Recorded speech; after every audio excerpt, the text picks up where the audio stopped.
Okay guys, magandang gabi sa inyong lahat kasi gabi ngayon dito sa Japan. So, magkakaroon tayo ng practice test para sa driving school, driving lesson.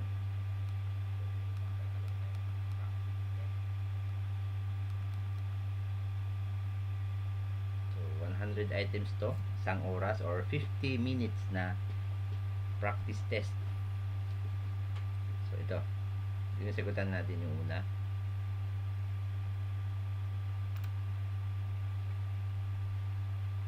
Okay, sana malinaw, nababasa nyo. Yan, 49 minutes or 50 minutes yan. So, yan. So, sagutan natin to. Practice tayo magsagot ng Honmen test. 100 items. So, yan. Question number 1. Simulan na natin. So, time limited lang to. Kaya medyo bibilisan lang natin yung ating mga sagot. Okay. Tulad nito. Question number 1. When the traffic signal ahead is green at an intersection, all vehicles approaching the green light may proceed. Turn left or turn right. Okay. Sa tingin ko, false. Kasi pwedeng mag-forward, pwedeng mag-left, pero yung turn right parang hindi pwede. So, sa tingin ko ito ay false. Hindi yan. Try natin. Correct answer is yun, tama tayo. False siya. Not all traffic may proceed forward, turn left, or turn right. While automobiles may proceed forward, turn left, or turn right, general motorized bicycles, specified small motorized bicycle, and light vehicles must make two-step right turn other than turning right directly. Yun pala yun. So, yun. Pero tama naman yung ating sagot. Okay, next. Ito, next. Pindutin lang natin yung next. Number 2, it is prohibited to overtake and pass a regular car bearing a beginning driver mark or an elderly driver mark. Okay, hindi naman siya prohibited. Okay, this is false. So, correct answer is yun, correct tayo. False. While it is prohibited to crowd or cut off the car bearing mark, it is not prohibited to overtake or pass it. Okay, tama. Question number 3 is it is not likely that you will become sleepy when driving on an expressway, even for a long period of time, since tension increase along with speed. Sa tingin ko false to. False. And the correct answer is false. There are times when drivers become sleepy after driving long hours. So, kasi nga nakakapagod naman mag-drive. So, pwede kang antukin talaga kahit nasa expressway. Okay, next. A helmet must be worn when operating large-sized motorcycles and regular motorcycles, but not when operating general motorized bicycle. Moped yata itong tinutukoy dito. Sa tingin ko false to. Kasi lahat ng naka-bicycle, kahit ngayon bisikleta, ngayon ay nire-require na mag-helmet. So, this is false. Correct answer. Yan. A helmet must also be worn when operating a general motorized bicycle. Okay, next. A hard hat for construction may be used as a helmet when riding motorcycles. Sa tingin ko false to. Yung tama. Motorcyclists must wear a helmet bearing safety marks such as PSC or JIS mark. So, Japanese International Standard Mark. So, hindi pwede yung pang construction na helmet. Okay. Number 6. When changing lanes, making U-turn, and the like, you should make sure the way is safe before signaling. When changing lanes. Okay, tama. Kailangan muna na i-check muna kung safe para mag-change lane bago mag-signal light. Okay, this is true. Maru. Correct answer is okay, tama tayo. Correct. In all cases, checking that the way is clear takes highest priority. So, priority muna na i-check bago mag-signal.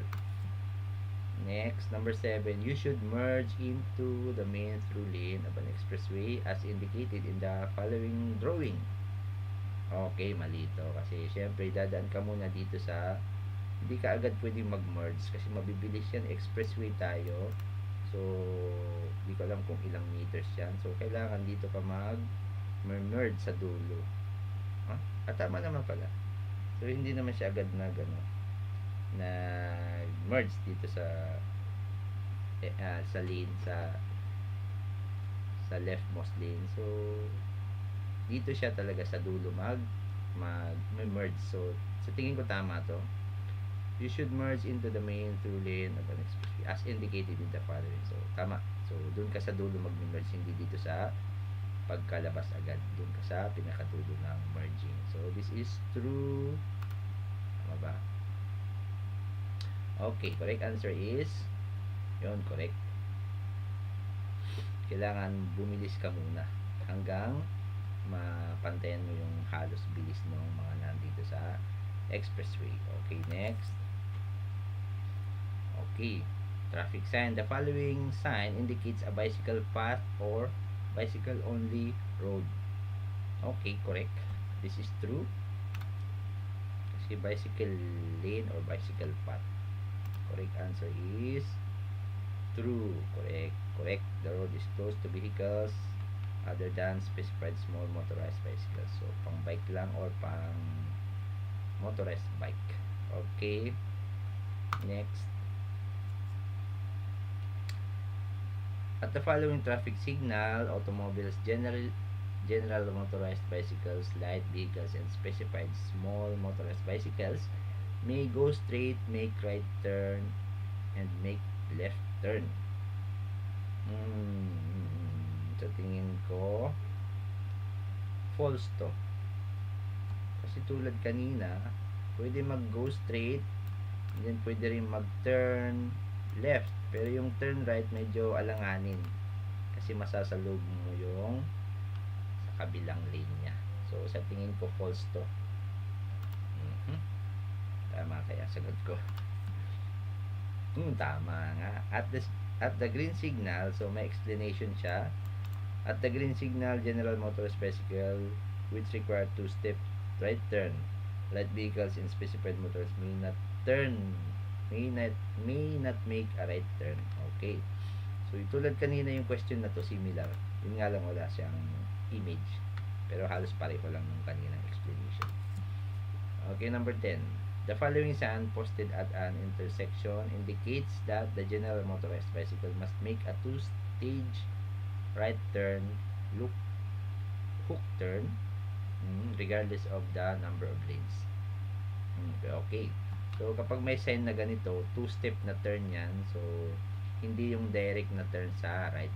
So, tatawid muna sa kabila and then maghihintay ulit ng signal light para sa kabila naman na kanto. Basta yung ganun. Hindi ko masyadong ma-explain. So, yan ay okay, true. Must make a two-stage right turn. Okay, correct answer is correct. Small right turn for general mopeds. Okay, next. You may take a park but stop in parallel of the park stop vehicle along the road. You may take park but stop in parallel of the park or stop vehicle along the road.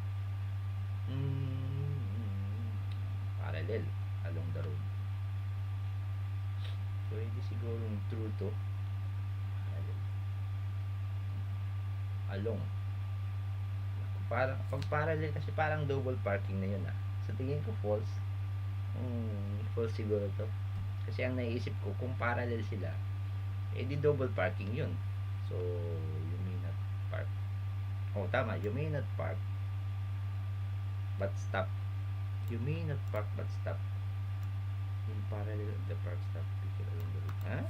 Nakakalito to You may not park but stop in parallel of the park stop. Pwedeng tama to. True yata to.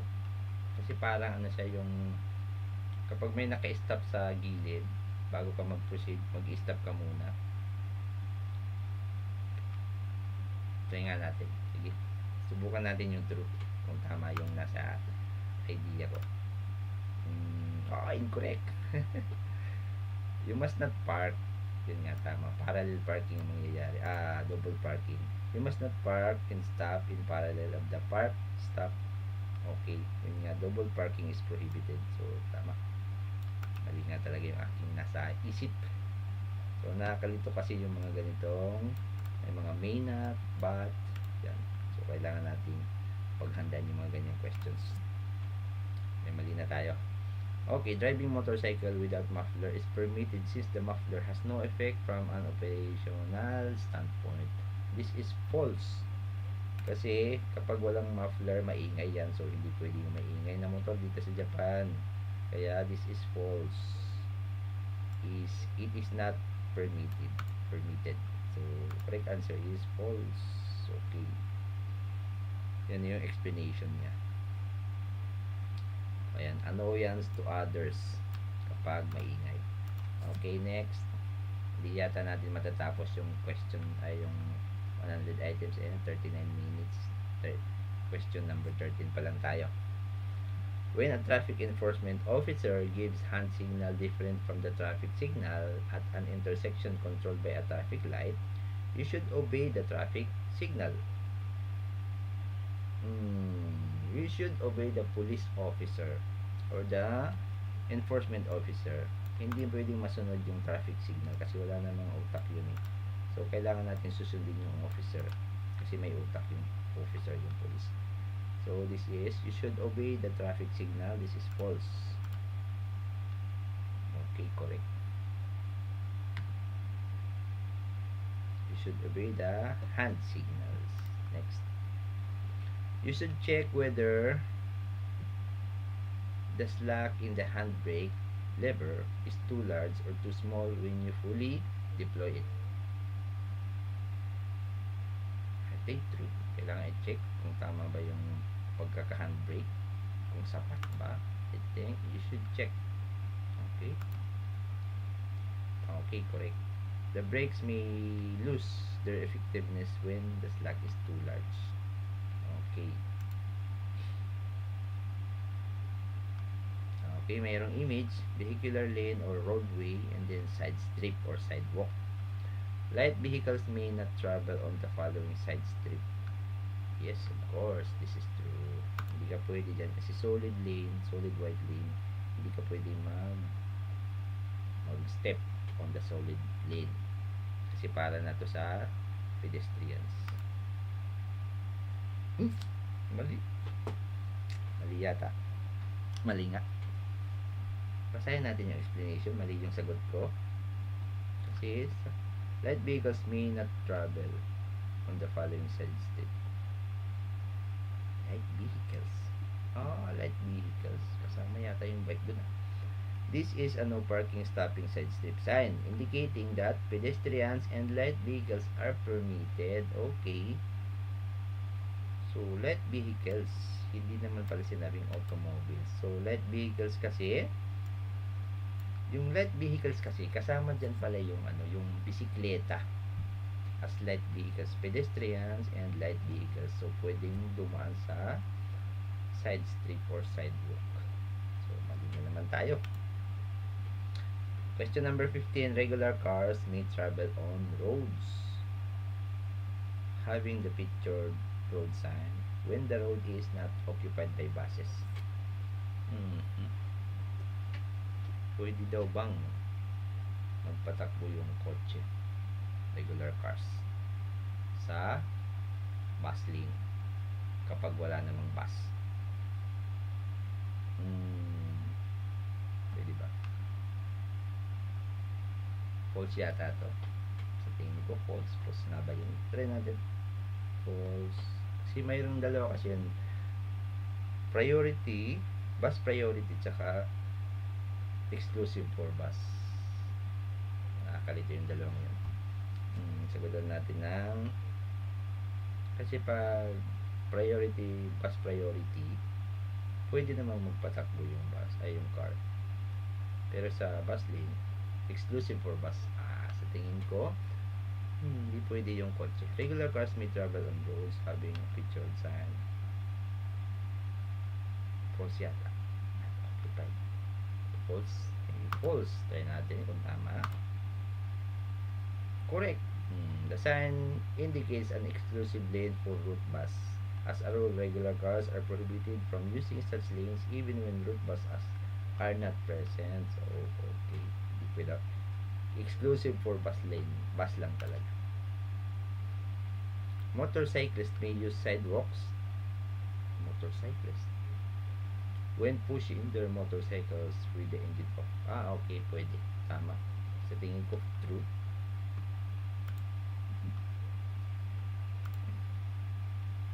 Correct. A motorcyclist is treated as pedestrian when pushing his or her motorcycle with the engine off. Therefore, he may use the sidewalk. Dynamic visual acuity does not change as speed increases. Dynamic. False. Kasi pag masyadong mabilis, nagbabago na yung visual mo. Dynamic visual acuity does not daw. Pero, nagbabago talaga yun. So, this is false. Tama ba ako? Yes, dynamic visual actually drops as speed increases. When meeting an oncoming vehicle with glaring headlights at night, you should stare at and get used to the lights. So, this is false. Masyado na nga masilaw, tapos sisilawin mo ito yung mata mo. Siyempre, ililihis mo dapat yung paningin. So, this is false. You should shift your visual point slightly leftward so as not to be dazzled by the headlights. So, yun. Sudden braking should only be used as an emergency measure to avert danger and should not be used unless unavoidable. So, this is true. So, hindi ka basta-basta mag-brake ng bigla kung hindi naman kailangan at kung wala namang danger. True. Next. You should check the oil dipstick before starting the engine. Yes, true. Before starting the engine. Yes. The maximum speed designated for regular cars with engine 660 cc or less is 100 kph in National Expressway having media strip. 660 or less. Pwede yata, I think. 100 kph expressway regular car. Maximum speed limit.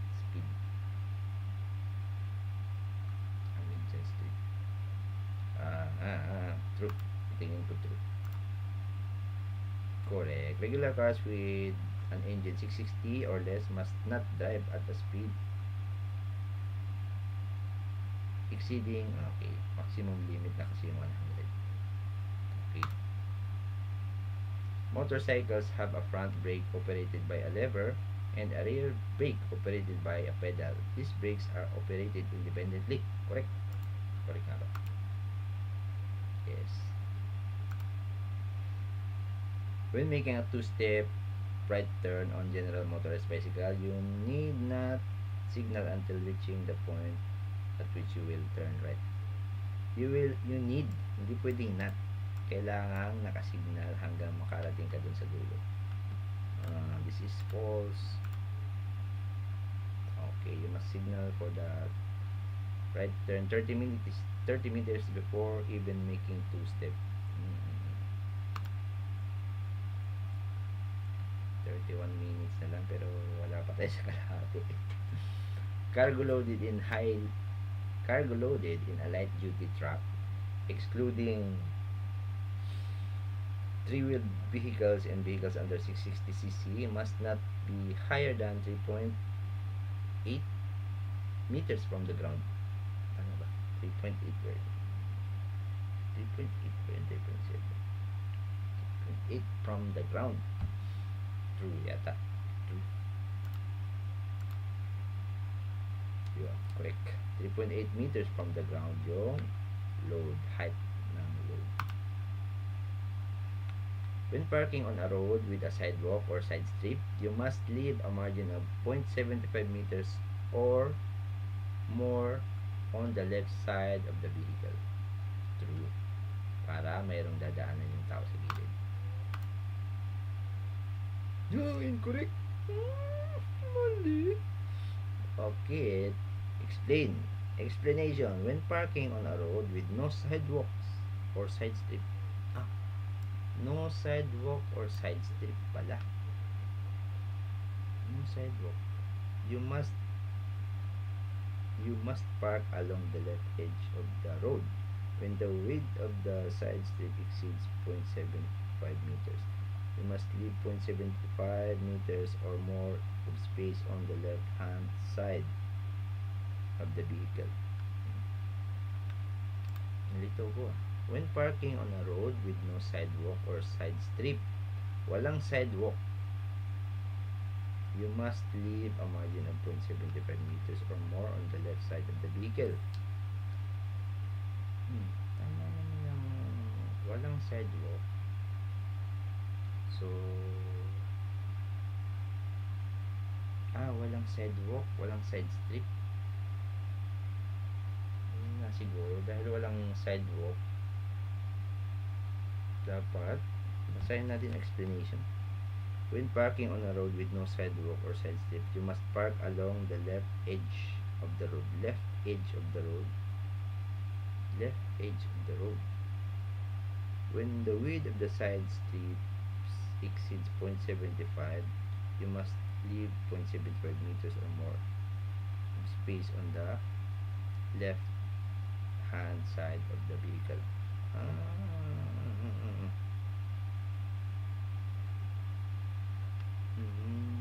No sidewalk or side strip you must park along the left edge of the road. Left edge.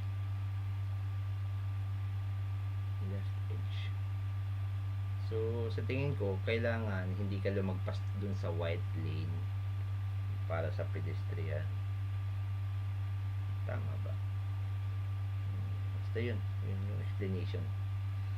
Hindi ko masyadong mag-gets yung explanation niya.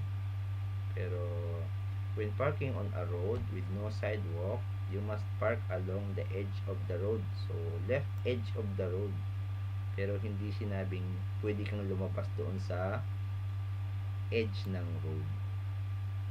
Or minsan mayroong white lane o white line doon eh. Siguro kailangan hindi lumagpas doon sa white line. Okay, yun. You should increase your following distance on a downgrade. You should increase your following distance, keep distance, on a downgrade since your vehicle will naturally accelerate. Increase your stopping distance even when you are not pressing the accelerator but are braking to prevent acceleration. You should increase your following distance on the downgrade. So, kailangan daw lakihan, dagdagan yung following distance or distance. Tama ba? Increase your stopping distance kasi kapag pababa, downhill, mas mahaba yung stopping distance mo kapag nag-stop ka. So, mas matagal mag-stop kapag nag-brake. Even when you are not pressing the accelerator but are braking to prevent acceleration. You should increase the following distance. I think this is true. Tama ba? Okay, correct. Kasi nga pababa siya. So, kapag mag-i-stop ka, mas matagal yung stopping mo kasi pababa, buwelo ka pababa. Okay, kaya kailangan keep distance.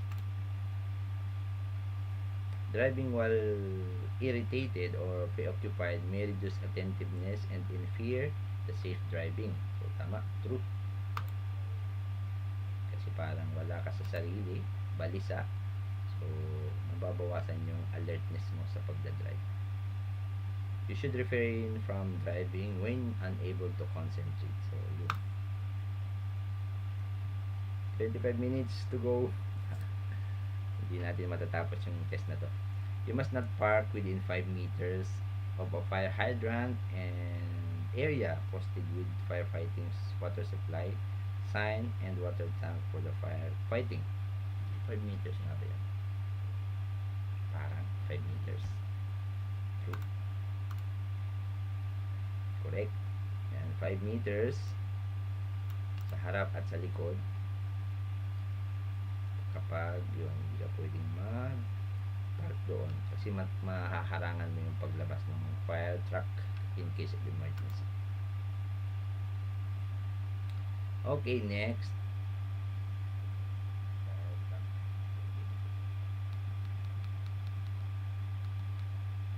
Okay, next. Question number 13 na tayo. Pero late tayo sa pagsagot kasi 24 minutes na lang natitira remaining time. Number 30. When applying brakes on motorcycle, you should primarily use the rear brake. The front brake should be used sparingly. So yun, you should primarily use yung brake sa likod ng motor. Yung primary. I think true. Huh? Mali. When applying brakes on motorcycle, you should primarily use the rear brake. The front brake should be used sparingly. Sabi ko tama, true, pero mali pala. Explanation dito, you should release the throttle or shift to lower gear and activate the brakes on both front and rear wheels simultaneously.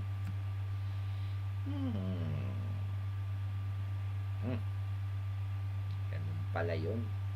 Kailangan mag lower gear tapos mag sabay yung preno sa harap at sa likod. Hindi nga talaga tayo nagmumotor. Okay, yun, i-release muna yung cylinder and then mag shift ng lower gear. So yun, hindi ko alam yun kasi hindi naman ako nagmumotor ng manual. 31. Expressway are accessible by regular motorcycles with gross exhaust volume of 125 cc or less, provided a motorcyclist does not carry a passenger. I think false to kasi expressway hindi pwede yung 125 cc sa expressway.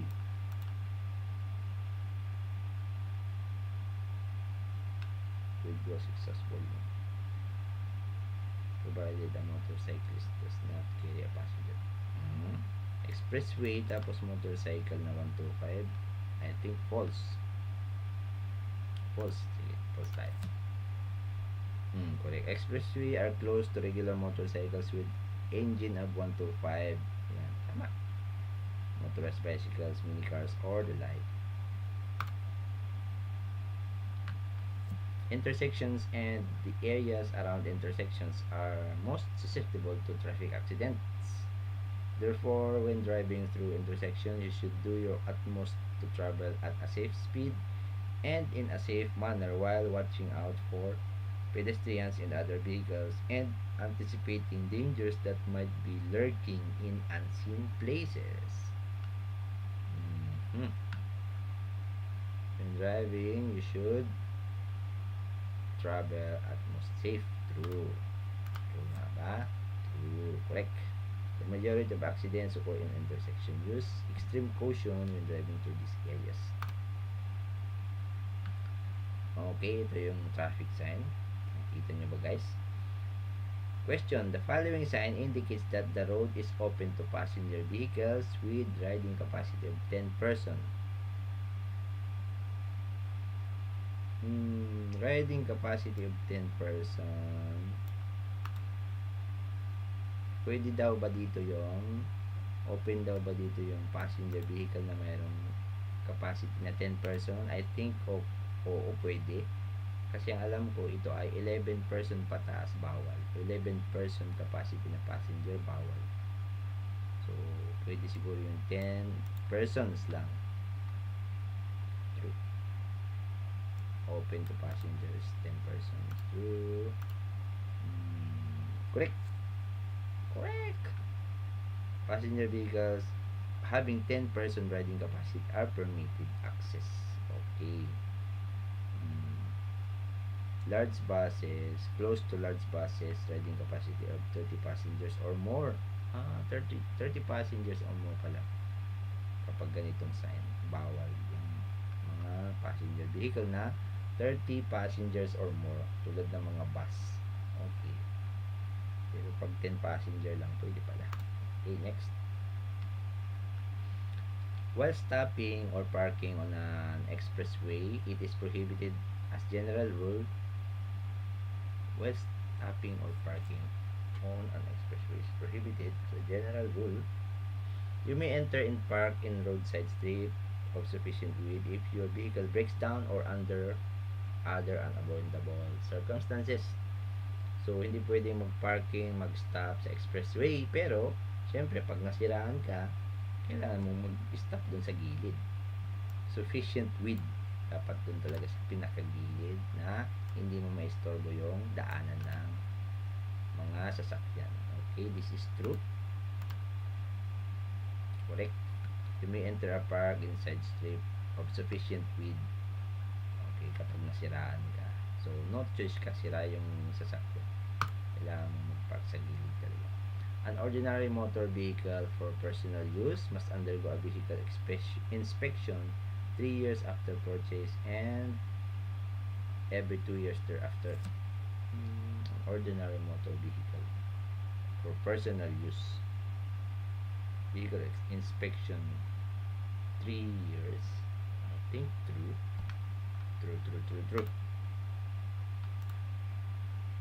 Correct. Privately owned regular passenger cars undergo vehicle inspection 3 years after purchase and every 2 years after.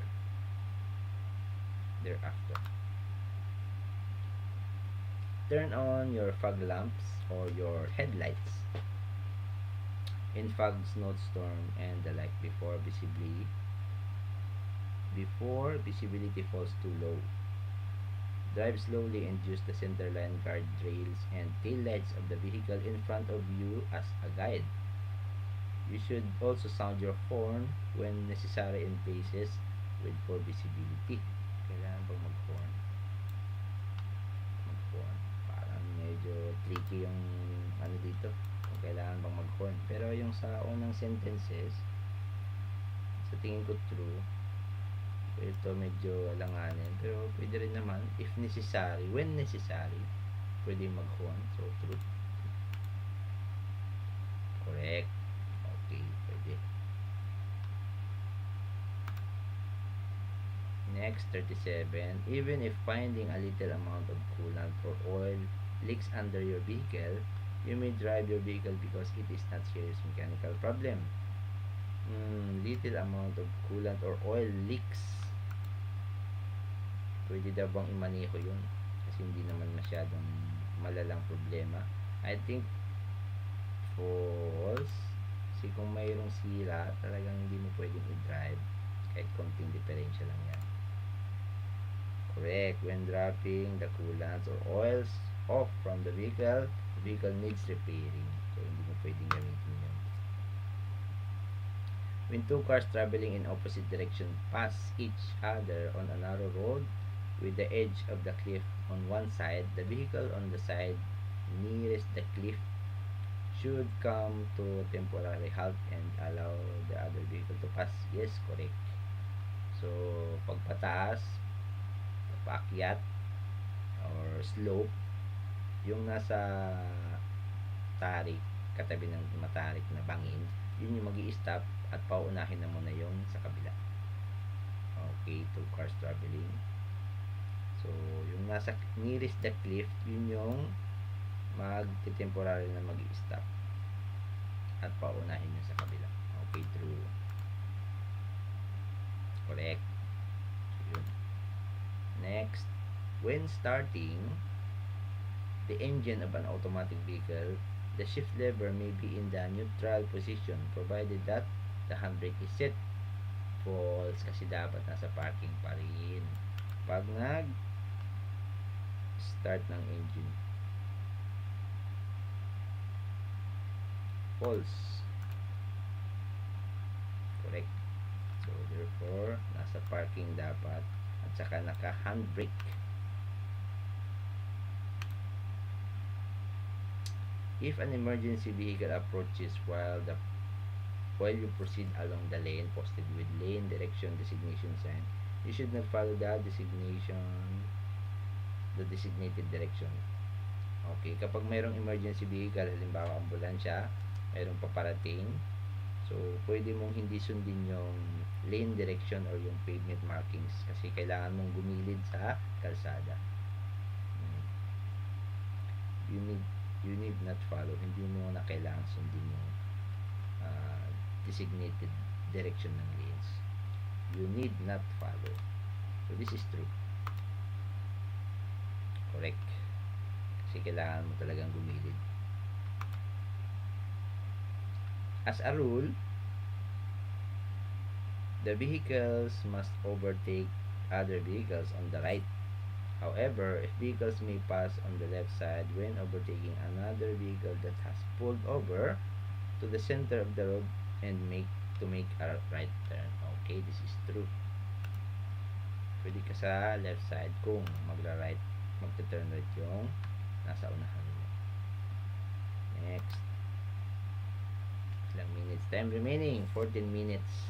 So, wala nang time. Hindi natin matatapos yung 95 items na to. The following sign indicates that the road ahead becomes slippery. False kasi ibig sabihin ng zigzag ay curves. Zigzag yung road, hindi naman slippery. So this is false. The following sign indicates the road ahead becomes slippery. Tama. Correct na. Next.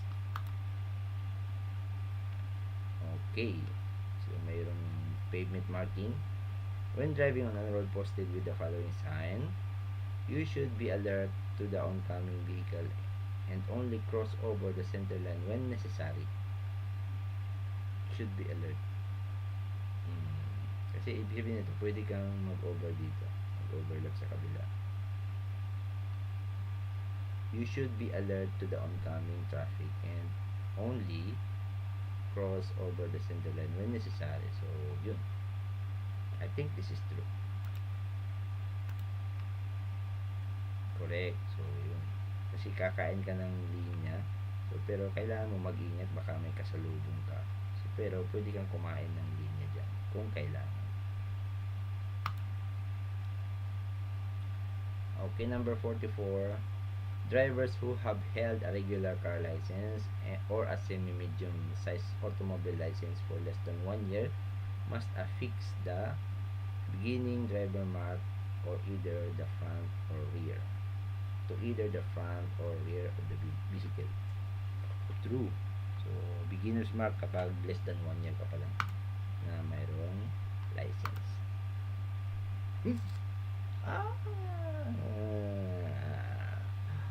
Mali. The mark must be affixed to both the front and rear surface of the car. Ano ba? Yun na nga bang sinasabi ko. Beginning driver mark to either the front or the rear of the vehicle. Hindi pala to either. So, ito guys yung mga nakakalito. Either the front or rear. Hindi pala pwede yung sa harap lang. Hindi rin pwedeng sa likod lang. So, kailangan talaga both. So, nalito tayo. Both front and rear surface of the car. So, yan. Yung mga tricky question. Ito yung mga tricky question. To either. Ibig sabihin, sa kung alin man dito sa front or sa left. Or either the front or the rear. So, dapat both front or rear. Both. Yan. Yung nakakalitong tanong eh.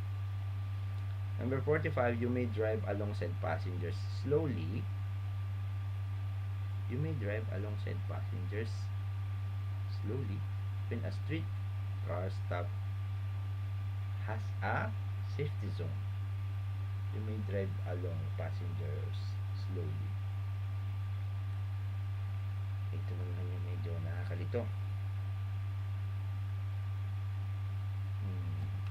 Kung mayroong safety zone, pwede bang magpatakbo? slowly. When a street car has a safety zone, I think false. Kasi kung mayroong mga tao doon, may passenger doon sa safety zone, pwedeng tumawid yun. So, kailangan mag-stop yata, hindi lang slowly, kundi stop. So, this is false, I think. Try natin. Incorrect. Bakit? Explanations. Correct pala. You can pass by a safety zone at a reduced speed regardless whether people are getting or on or off the street car. Pwedeng kung may mga tao sa safety zone, sa street car stop, pwedeng magpatakbo basta slowly lang. Okay. Vehicles are not allowed to cross into the right side of the center at any time. Vehicles are not allowed to cross into the right side of the center at any time. Right side of the center line. Paano kung liliko, lalabas na sa ano? Sa tingin ko pwede. Not allowed. False yata. Paano kung lalabas na dun sa kalsada? Pwede rin mag-cross. Try natin. Correct. Vehicles may cross in the right side of the road in case of one-way road or when there's insufficient space to pass the left side of road due to construction in the like. Kapag mayroong nakaharang sa dadaanan, pwede mong kainin yung kabila na linya. Pero careful lang sa mga kasalubong. On roads with multiple traffic lanes, changing lanes indiscriminately may inconvenience trailing vehicles and lead to accidents. Therefore, vehicles must remain in the same lane except when overtaking or under other unavoidable circumstances. True. Hindi pwedeng pa lipat-lipat ng linya. Kasi delikado. When there is no sign specifying the method of turning right for motorized bicycles at an intersection with two lanes in each direction, general motorized bicycle operator must move toward the center of the road before attempting turn right and turn slowly just inside the center of an intersection. Pwede ba? Kasi wala naman daw nakalagay na two-step turn. So, malamang true. Try natin true kung tama yung instinct natin. Correct. In this situation, motorized bicycles must turn right according to the same method used by automobiles. So, pwede daw. Okay. Time remaining 7 minutes. If you leave the vehicles parked on a no parking zone but return within 5 minutes, it is not considered a parking violation.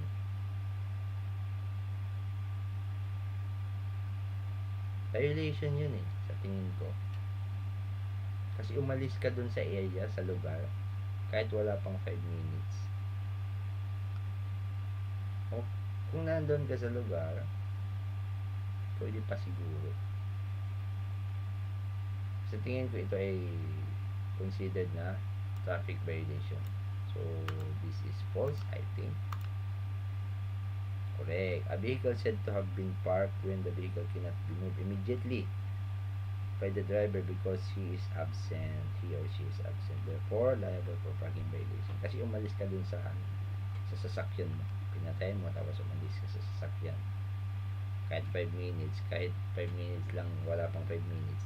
Basta umalis ka, ibig sabihin parking na yan. Violation na yan. Extending your arm diagonally downward from the vehicle as a signal used when overtaking. Downward? No. False. Yun ay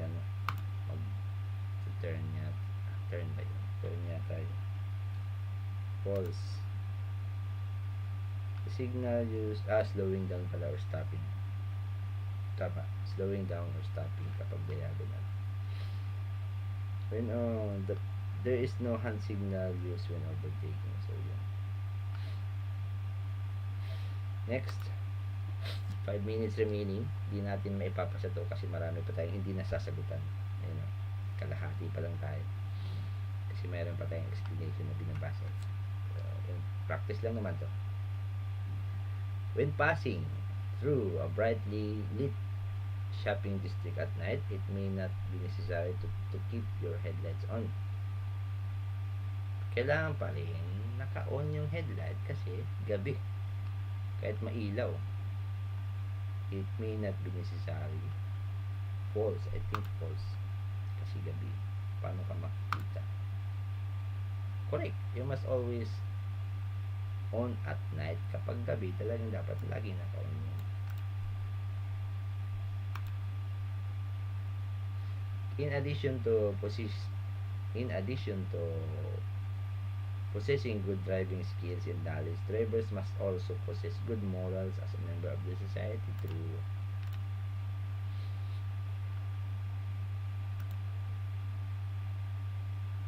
when driving with an infant, a child's seat of suitable shape for the infant's stage of development must be used except under unavoidable circumstances such as illness. True. I think true. Correct. Mayroon namang exceptions kasi kung hindi talaga pwede. You must drive slowly on a steep downhill even when there is no sign indicating slow down. Of course, kailangan true. Kasi downhill, steep downhill, kailangan mag-slow down ka dun kasi tuloy-tuloy ka niyan pababa. You must drive slowly. Correct. Okay, when driving, you should take a break at least once every 2 hours. Every 2 hours kailangan ng break time. Correct. While centrifugal force increases proportional to about the square of speed, the force increases as the radius of the curve decreases. True.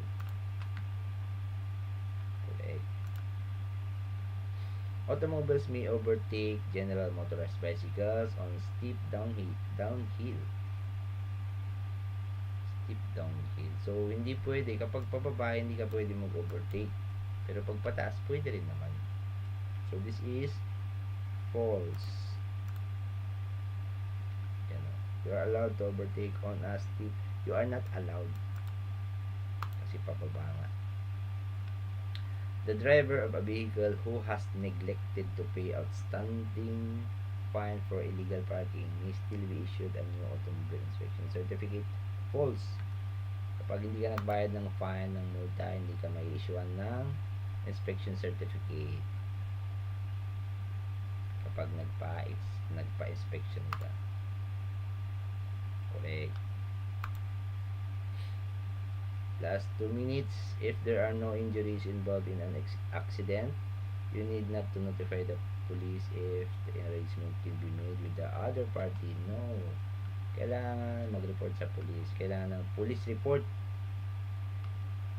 Bawat kahit maliit na aksidente yan, kahit gas-gas lang yan, kahit 1 inch lang na gas-gas, kailangan mo pa rin i-report. Okay, false. Correct.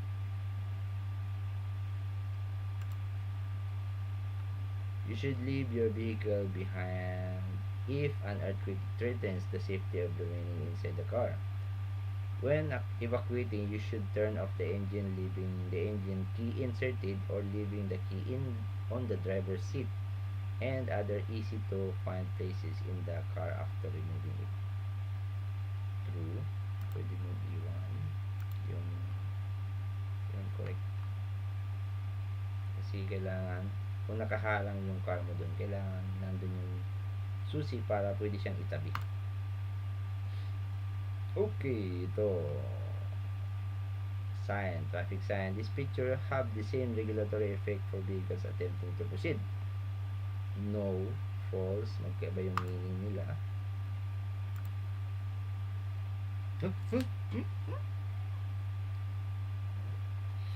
The sign on the left indicates the picture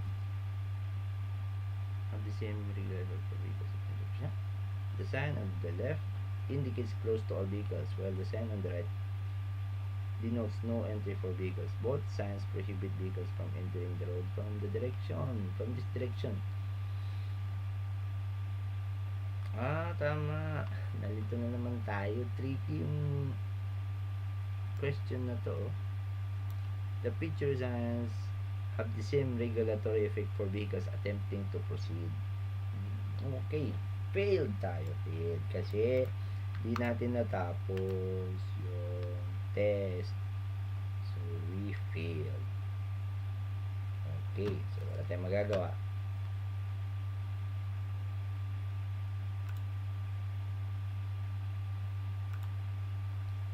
So, yun guys. Wala tayong magagawa. Kinapos tayo sa oras. Kaya yun. Okay. So, yun na. Yun na guys. Yun na yung ating test sa ngayon. Practice test lang naman yun. Para ma-practice tayo dun sa mga posibleng mga questions na iba to sa atin kapag nag-test tayo ng driving exam.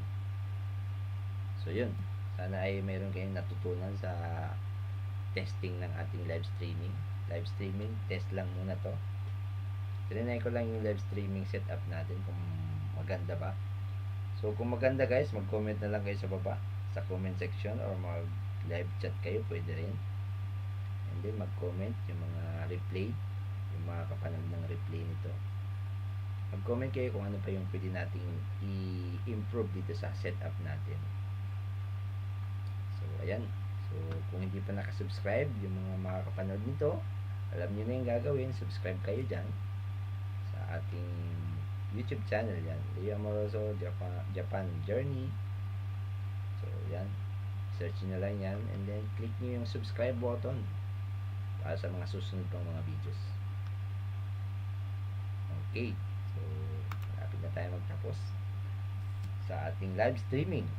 So yan. Meron din tayong Facebook page, Instagram, Facebook. May mga reels tayo sa Facebook. Tingnan nyo na lamang po sa description yung mga links ng aking Facebook, tsaka iba pang mga social media, TikTok, Instagram, mayroon din tayo. So mag-follow kayo doon or mag-like sa ibang social media account natin. Okay guys, hanggang sa muli. Salamat sa panonood. So i-end na natin yung streaming nito. Ilang minuto ba tayo? Isang oras ba tayo? Isang oras yata. Ayan, 53 minutes. So yun guys. So hanggang sa muli. Ayan, 53 minutes yung inabot ng ating practice test. Okay. So let's end this live streaming hanggang sa muli. Maybe next week or some other day kapag hindi tayo masyadong busy.